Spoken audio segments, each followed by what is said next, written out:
Well, he's hot off of winning the Gold Cup Race of Champions at Silver Dollar Speedway in Chico, California, and slaying the World of Outlaws. He's the current NARC 410 Sprint Car Series point leader, and we talked to him about many things, including his trip to the Midwest, being with Clauson Marshall Racing and Jake Argo, filling in for the injured Tyler Courtney, and many other subjects. It's Corey Day coming up next here on Getting Up to Speed after these messages.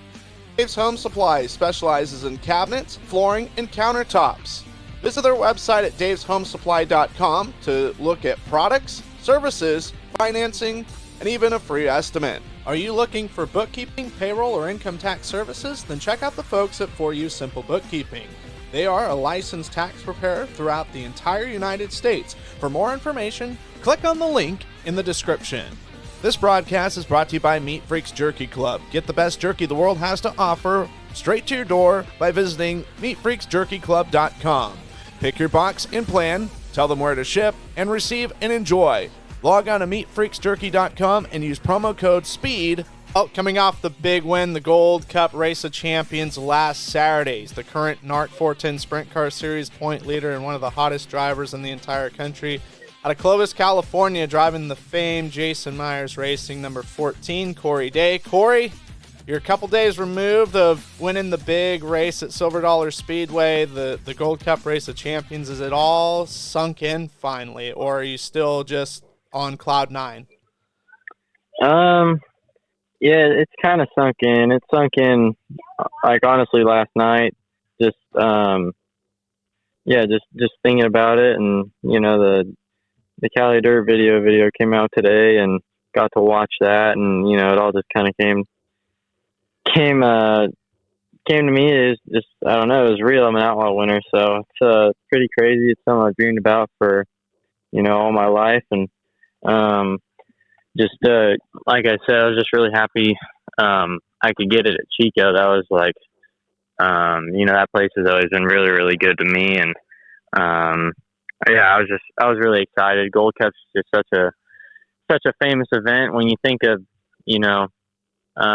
California Sprint Car Racing, you think of Trophy Cup and you think of Gold Cup, and I was just really happy to be able to get that one. That was really good, and like I said, to have speed like we did the whole week, and just seal a deal like we did was really, really cool. And proud of my team for working hard, and proud of Shane, and everyone just putting us in position to be able to win an outlaw race. Well, and you and I were talking a little bit about this before we hit the record button. You guys were really good at Skagit Speedway the weekend before for the Sage Fruit Skagit Nationals. You guys were pretty consistent in laying down some podiums up there as well, and it just seemed like that speed just carried right in. Yeah, for sure. We kind of really hit on something, I'd say, at Knoxville, we got good there, and was just kind of able to continue that speed into, the outlaw swing, and that's, what we wanted to do. So, was really glad that we could do that, and, have the speed we did. It's not easy to run with these guys, and, be competitive week in and week out, especially when you're not full time. So I was, like I said, proud of my team to keep the consistency, really. I mean, there's been times where, like last year, 2022, we were good at Dirt Cup, and then the Outlaws came to Skagit and we weren't good. So just was really glad that I could, or that, we as a team could have the consistency and have the speed that, we did at Skagit earlier this year, and that, we actually haven't got to race Chico this year, but, I was glad that we could carry our speed from, 2022 when we were really good there, and, just kind of keep it going when it really, really matters. Well, and you make that statement, Dirt Cup last year, you guys were fast, and then when the Outlaws came, you weren't. Would you attribute that to just, you as a driver that's learning and maturing, not to say that you're immature, but just growing as a driver and getting more comfortable? Yeah, part of it. Part of it too is, Shane Bowers is, a great crew chief, and he makes my job a lot easier than than it's ever been, to be honest. So, he's been a huge part of my success this year, and we work really, really well together. And it definitely just shows when a crew chief and a driver work good together. You can just quick off good finishes and good runs, and show the consistency. No doubt. And you guys were, overall, 2023 has been just a sensational year, a dream year for most drivers, and it's not even over yet. With 11 wins, 28 podiums, 32 top fives, 37 top tens, and 48 starts. And it was pretty much the Corey Day's fastest 4 days in motorsports, leading up to Dirt Cup with the NARC 410 series. You guys were so good during all those races in the Pacific Northwest. Yeah. I had never run Southern Oregon Speedway. I had never ran, where else did we go? There was one more I didn't, the Douglas County Fairgrounds. That's a new place. Never ran that one. So, it was cool to go there and, have speed and win with those two races, actually, my first time being there. And, I had been to Willamette and Grays Harbor before, but wasn't really any good at either of them. So, I think if Willamette didn't rubber up there, we would have picked off another one and probably swept the whole week. And, Grays Harbor to come from 16th or 14th, wherever I started, and win it, just, it's a testament to Shane and his work, and just how good we are as a team. Yeah, and then it carried over where you guys were fast at the prelim nights of Dirt Cup too. Yeah, for sure. We actually talked a lot about Dirt Cup at the beginning of the year, because it was one of the highest paying races on our schedule of the year. So we definitely wanted to be good there. So we kind of talked about why we weren't great last year, and just made a plan to be ready for to go there and try our best to be competitive when it was time. Well, and then shortly after Dirt Cup, I guess it was right around after the whole Howard Kading Classic at Ocean Speedway, you guys went to the Midwest, and you guys ran a lot, and you guys had went there actually previously before too. You ran Eagle with the high limits and actually podiumed at Houston Speedway on a Sunday show there. But your trip to the Midwest, it seemed like it was pretty good to you guys. Yeah, it definitely was. Definitely better than our 2022 trip. Once again, just Shane and me working together to get good on places back there is, just it showed. And, racing back there is, a lot different than it is out here. And I was really, really glad that we could, go there and, have immediate success. I think we were in second our first night out with the All-Stars. I don't think we finished outside the top 10 that whole week with them, besides I think maybe at Knoxville on Saturday. But I was really glad to just have success out there for sure. We won a race at Houston there last year, but Houston is just not just like, but just about as close as you can get to a California track out there. So I felt right at home there. But on big places like Knoxville and I-70 and even like places like Lake Ozarks, where I was not good there in 2022, we found speed there, and I'm glad to have speed for sure. Well, and I wouldn't call it a curveball. I would say an opportunity that kind of came out of nowhere is you have the ability to run the Clauson Marshall 7BC team for some of the midweek stuff, and how is that? How is that transition? Was there some stuff that you ran for them for a couple of shows, and you were able to bring stuff to the Meyers 14 team, or vice versa? Was there some stuff that you were able to bring to the 7BC team? Yeah, so actually Jake Argo and I have, been buddies for a while. Even when I was running micros, he watched me win the Tulsa Shootout, and in 2017, and that was just a big deal for me to be able to go do that. I'd ran midgets with Clauson Marshall before, and so when Tyler got hurt, it was an honor to just fill in for him, and to just have that opportunity was really cool. And there's definitely a reason Tyler Courtney's won two All-Star championships in a row. He's top notch, and so is his team. So that was a really cool experience. No doubt. And was it tricky at all to kind of bounce back between two different teams, or was it pretty simple? It wasn't hard at all, actually. With how good the 7BC team is and that car, and it was easy for me to get comfortable for that night and to just be able to go race and do what I needed to do. That's cool. That's really cool. And I gotta say too, the black and blue, I'm a fan of it with the Meyers 14, but I really like the red. It kind of seemed like a sort of a throwback to Jason Meyers, your car owner, when I first kind of started seeing him run up here in his 14M car that he would drive. Yeah, definitely. With Jason buying Sander Engineering, we kind of not a throwback to him, but go back to the look of his old race cars and represent Sander Engineering on our car, and glad we could have success, and we're able to promote the company pretty good.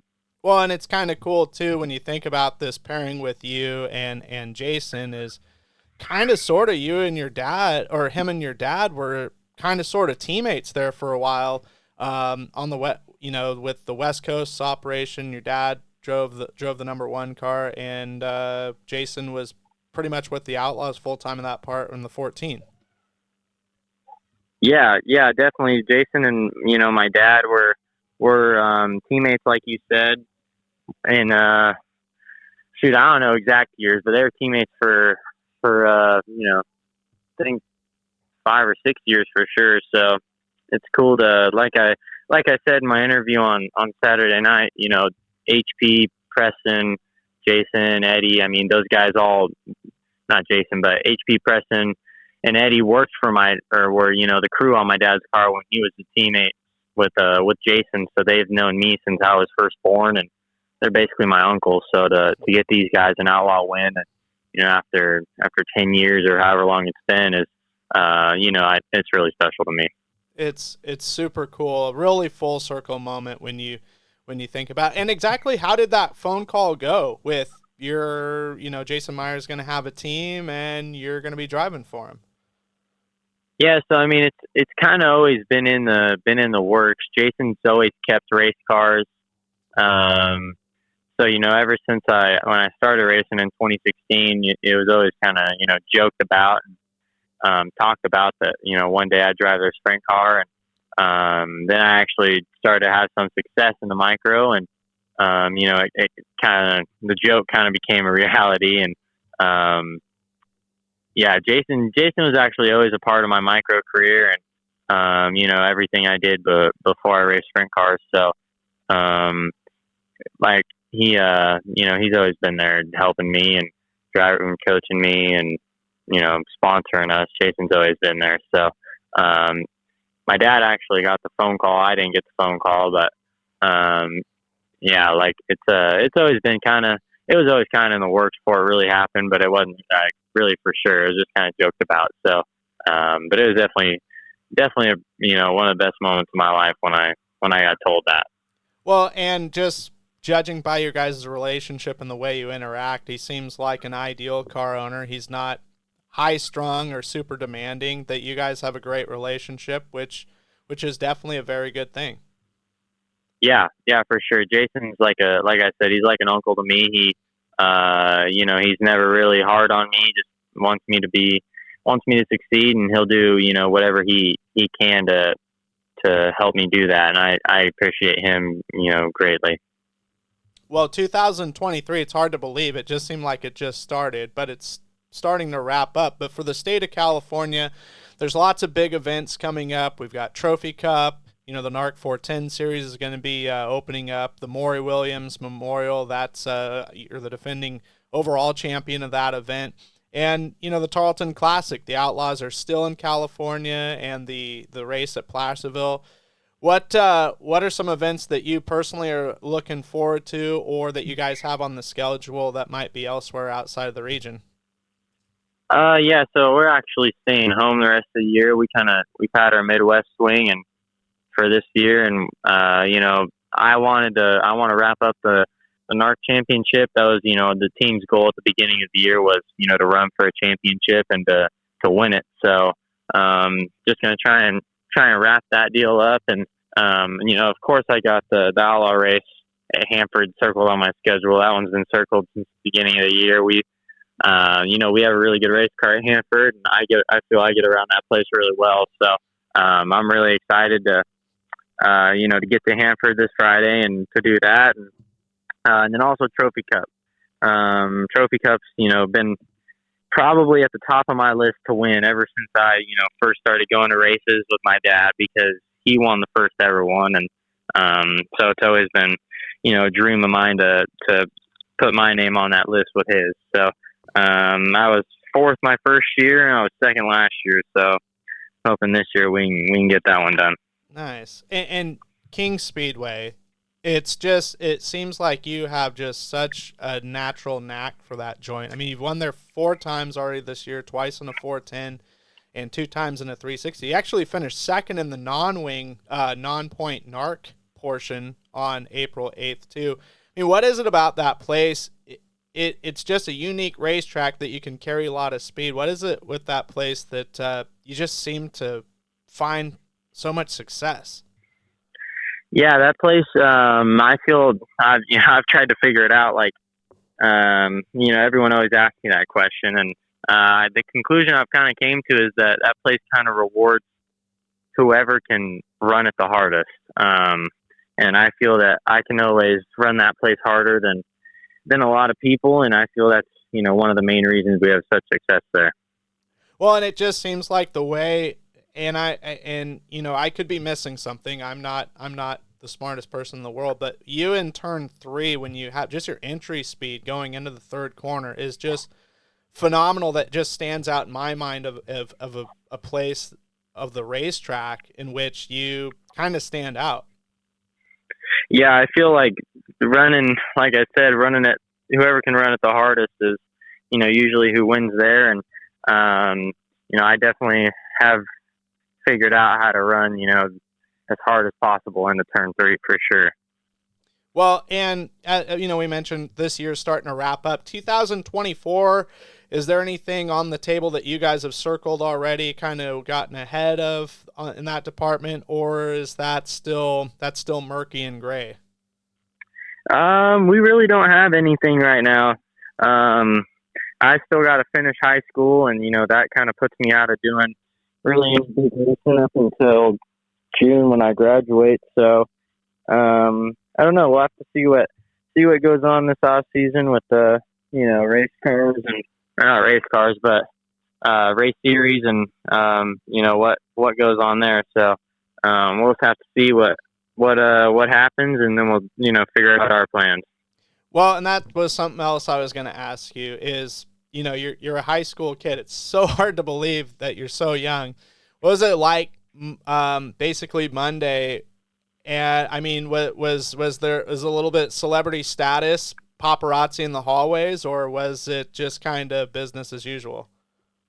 Well, I mean, my friends know that I race, but outside of that, people don't really know what it is. So I kind of just, it was just another normal day. Hey, that's a blessing sometimes too. Celebrity status isn't all as it's cracked up to be. Yeah, for sure.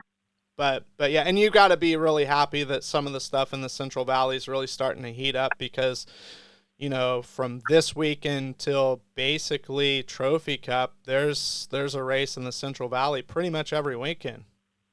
Yeah, definitely. I'm really excited for these next couple months, and looking forward to racing at home and racing at places I know and get around really well. Well, a couple more questions before we let you go. I know you're a busy individual, but like the Corey Day outside of the race shop and outside of racing, what are some cool things that you like to do with your buddies? Yeah, me and my buddies all have pickups, and we all just kind of hang around and work on our trucks, and we kind of ride dirt bikes, and I don't know, just kind of hang out and do whatever sounds fun. Doing kid stuff. Yep. Nice. I know that you've got a great group of people and also a great list of sponsors, and I just like to give you the floor to thank them real fast. Yeah, I got to thank my whole crew, of course. Jason, Preston, HP, Eddie, Kenny, Stephen, Mason.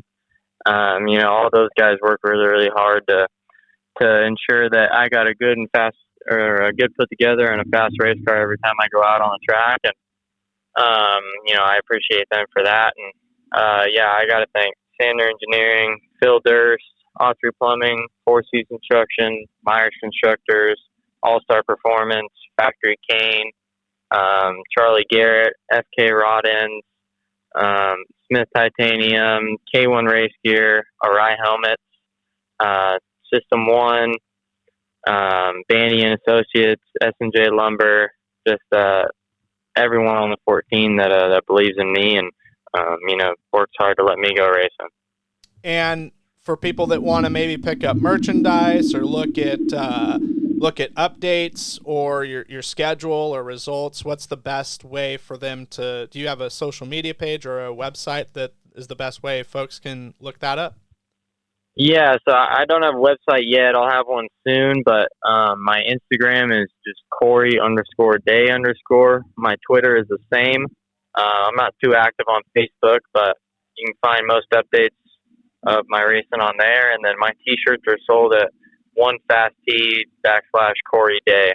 The same website where you can go buy, Carson Macedo stuff and all that stuff. So awesome. Well, it's been great to catch up with you, Corey. I mean, it's just incredible what has happened so far in your career, and I know that there's a lot of people with a lot of anticipation seeing, and not to put pressure on you, of course, but of what is going to be happening in the next year or so. Yeah, I'm excited to see what's to come in these years, and ready for it as well. Well, thank you for taking the time and the phone call, and we greatly appreciate it. Yeah, thanks, man. Appreciate it. Well, that is going to do it for this interview. We hope you enjoyed it. Be sure and hit the like and subscribe button on whatever platform you found this interview at. It really helps us grow the channel, and we greatly appreciate it. In the meantime, we'll be back with more content and interviews in the future. Be sure and have a great evening or a great rest of your day, whatever time you're listening.